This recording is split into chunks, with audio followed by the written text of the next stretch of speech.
Right, ہم دعا سے آغاز کرتے ہیں، اور دعا بھی وہ ہے جو میرے رب نے خود بتائی ہے. ہم اکٹھے پڑھیں گے تو زیادہ اس کا مزہ آئے گا. اللہم انی،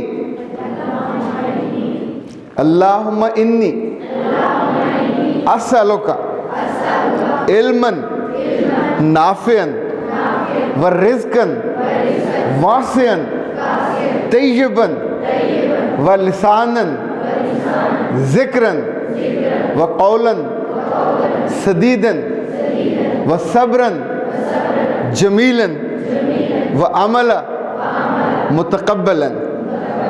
اتنی خوبصورت دعا ہے.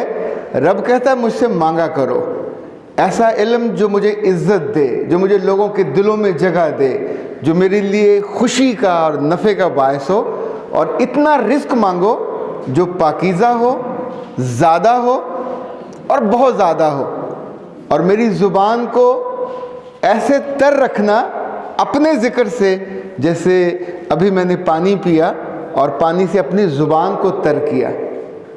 پھر اللہ نے کہا اپنے رسول سے کہ مجھ سے مانگو کہ جب کبھی مشکل آئے تو اس پہ میں گھبرا نہ جاؤں، صبر کروں.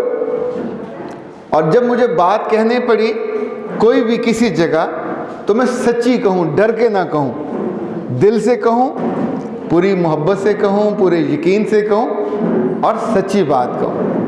اور آخری دعا کا جو حصہ ہے وہ یہ ہے کہ جب میں پلٹ کے اے اللہ آپ کے پاس آؤں تو آپ مجھے قبول کر لیجئے گا، مجھ سے ناراض مت ہوئیے گا، اور میرے سارے کاموں کو، عملوں کو، سوچوں کو میرے منہ پہ نہ دے ماریے گا. عمل متقبلا، قبول کر لیجئے گا، مجھ سے راضی ہو جائیے گا. پیارے بچوں اور تھوڑے سے پیارے بڑوں، آج کا جو دن ہے بنیادی طور پہ یوں سمجھے کہ یاد دہانی کا دن ہے. اور یہ جو لکھا ہے یس آئی کین، یہ زندگی کی علامت ہے. یس آئی کین ناٹ، یہ موت کی علامت ہے. جب جب کوئی جینا چاہتا ہے تو وہ جی کے دکھاتا ہے، اور جب کوئی جینا نہیں چاہتا تو آنکھیں بند کرتا ہے، مر جاتا ہے، لوگوں سے زمین کے اندر لے جاتے ہیں. جب میں آپ کی عمر میں تھا اور 10th میں پہنچا تو میرے والد صاحب نے مجھے پہلی دفعہ کہا کہ اختر عباس آنے والے سال مشکل ہوں گے، ہماری دعائیں، ہماری محبتیں تمہارے ساتھ ہوں گی، پر بھاگنا تم کو اکیلے ہی ہے، اور اگر ڈر کر بھاگو گے تو مارے جاؤ گے، اور ہمت سے کھڑے رہو گے اور ہمت سے مقابلہ کرو گے اور ڈرو گے نہیں تو تمہیں کوئی ڈرا نہیں سکے گا. جس روز ہمارا فائنل ایگزام تھا تو وہ ایگزام سے ایک روز پہلے مجھے سینٹر دکھانے لے کے گئے، تو انہوں نے کہا یہ تمہارا کمرہ امتحان ہوگا اور یہاں لسٹیں لگی ہوں گی، ڈرنا نہیں ہے. پہلی دفعہ آؤ گے ان لسٹوں پہ تمہارا رول نمبر لکھا ہوگا، نام نہیں لکھا ہوگا. اپنی رو دیکھو گے، اپنی قطار دیکھو گے اور کمرے کے اندر چلے جاؤ گے، پوچھنا نہیں کسی سے.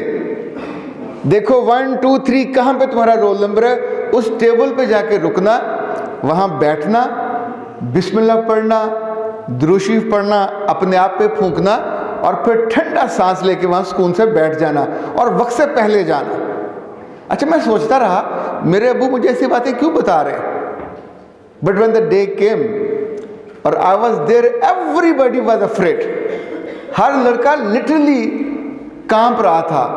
نئی جگہ ہے، نیا سینٹر ہے، پرانا ٹیچر بھی ساتھ کوئی نہیں تھا، اور ظاہر نئی جگہ پہ میز بھی نیا، کرسی بھی نئی، پر آپ صرف پرانے ہوتے ہو. جب اس ایگزام کا رزلٹ آیا اور میں پورے ضلع میں فرسٹ آیا تو میرے والد نے مجھ کو شاباش دی اور کہا کہ بیٹا یہ پہلا قدم ہے، ضلع بھر میں فرسٹ آنا کوئی کارنامہ نہیں ہے، تمہیں تو بورڈ میں فرسٹ آنا چاہیے تھا.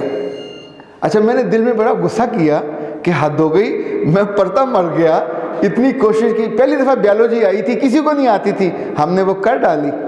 اور مجھ کو بجائے کہ شاباش دیں، بجائے گلے سے لگائیں، الٹا تھوڑا ناراضگی کا اظہار کیا کہ اتنے تھوڑے نمبر کیوں آئیں. پھر کئی سال گزرے، جب میں یونیورسٹی میں پہنچا اور یونیورسٹی میں نے پوزیشن لی اور اخبار میں فوٹو چھپی تو پہلی دفعہ میرے والد نے مجھے یہاں پہ بوسہ دیا. یہ بوسہ ان کا آج تک مجھے یاد ہے اور زندہ ہے. اور میں آپ کو سچ بتاؤں تو باقی کی ساری عمر میری اسی بھاگ دوڑ میں گزری کہ میں کچھ ایسا کام کروں کہ اپنے باپ کو اور اپنی ماں کو اتنا راضی کروں کہ وہ ادھر بھی بوسہ دیں. اور پھر جب میری اس وقت 18ویں کتاب آئی تھی تو میں نے وہ لکھا اپنے بابا کے نام کہ ابو یہ میری 18ویں کتاب ہے اور میں اب یہ کام کر چکا ہوں. تو مجھے لگتا ہے وہ وقت آ گیا ہے کہ جب آپ کو مجھے یہاں دوسرا بوسہ دے دینا چاہیے.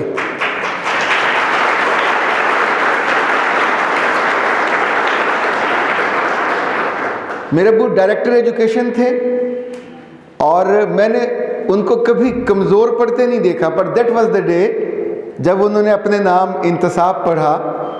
میری کتاب ہے دل پہ دستک اس کا, اور ان کی آنکھیں نم ہوئیں اور وہ روئے. اور پھر انہوں نے مجھ سے کہا اختر عباس میں نے تم سے کبھی کچھ نہیں مانگا, پر جب جب تمہاری زندگی میں وہ دن آئیں گے جب میں نہیں ہوں گا تو عصر کی نماز کے بعد جب سلام پھیرا کرو تو پھر مجھے یاد کر لیا کرنا, اور 2 سجدوں کے بیچ میں جو جگہ ہوتی ہے وہاں میرے لیے دعا کیا کرنا کہ اللہ میرے درجے بڑھائے. جب انہوں نے یہ کہا تب میں رو پڑا. میں نے کہا بابا کیسی بات کرتے, کوئی باپ ایسی بات بھی کرتا ہے؟ اللہ آپ کا ہمارے سر پہ سایہ ساری عمر رکھے. تب انہوں نے کہا نہیں میرے بیٹے یہ ہوتا نہیں ہے. رب نے ان رشتوں کو بہت میٹھا اور اچھا اور گھنا اور سایہ دار بنایا ہے, پر عمر بھر کے لیے نہیں بنایا. ان کی ایک وقت ہے, پھر اس کے بعد تم کو ایسا ہی بننا ہوتا ہے. پھر تم نہیں رہو گے, تمہاری اولاد بڑی ہوگی, اور پھر یہ نسل ایسے ہی چلتی رہتی ہے. یہ صدیوں سے ہے, 3-4 ہزار سال تو ہم جانتے ہیں, باقی ہم نہیں جانتے. یہ جو اب آج ہمارا وقت ہے, یہ جو آگے 5-6 مہمان بیٹھے ہیں, کچھ اس میں بوڑھے ہو رہے ہیں, کچھ بوڑھے نہیں ہو رہے, کچھ کے دل جوان ہیں, کچھ کے حوصلے ان سے زیادہ جوان ہیں, اور وہ پورے شہر میں اور پورے صوبے میں اور پورے ملک میں, اور مانگٹ صاحب تو رکتے بھی نہیں ہیں, پشاور سے لے کے کوئٹہ تک جہاں جہاں جگہ ملتی ہے وہاں پہنچتے ہیں, حوصلے کا پیغام لے کے جاتے ہیں, محبت کا پیغام لے کے جاتے ہیں, اور لوگوں کو بتاتے ہیں کہ زندگی میں ڈرنا نہیں ہے. جو ڈر گیا, جو ڈر گیا, اچھا ڈر کیا کہ ہمیشہ جیت ہوتی ہے.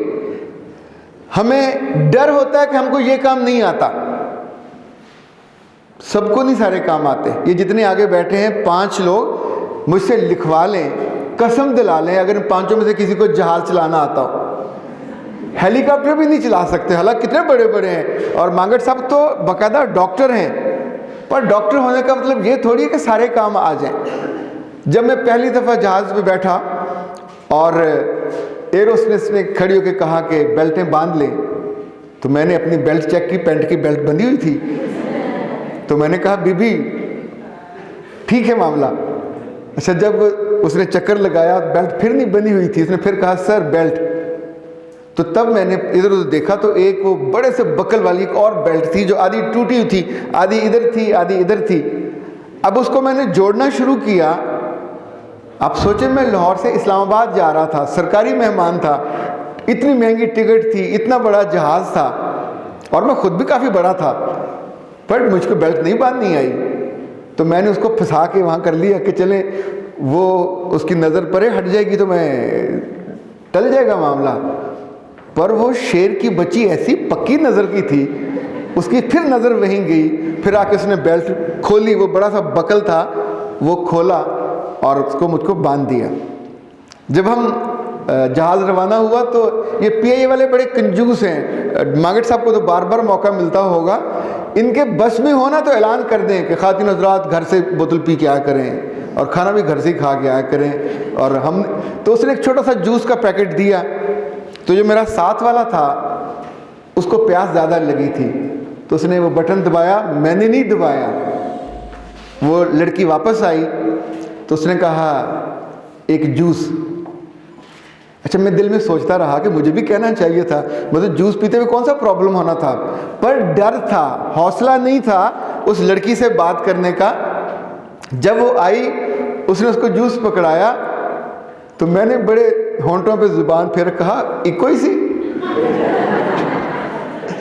تب وہ پہلی دفعہ زور سے ہنسی، پھر وہ واپس گئی، مجھے کچھ کہنا نہیں پڑا، پھر وہ دوسرا جوس لے کے آئی اور اس نے آ کے پیش کیا۔ میں سوچتا ہوں کہ اگر اس روز بھی میں ڈرا رہتا اور یہ جملہ بھی میرے منہ سے نہ نکلتا تو وہ بھی نہیں ملنا تھا۔ آنے والے دنوں میں یہ جو ڈر ہے یہ آپ کی خوشی مار دیتا ہے، یہ آپ کے خوابوں کو بھی مار دیتا ہے، یہ آپ کے آگے بڑھنے کے حوصلہ جو ہے وہ بھی چھین لیتا ہے، یہ آپ کا اپنی شخصیت پہ جو اعتماد ہے اس کو بھی مار دیتا ہے۔ ایک بات ہم آج یاد رکھنی ہے اتنے سارے لوگوں کے بیچ میں بیٹھ کے کہ اللہ نے آپ کو ہارنے کے لیے نہیں بنایا۔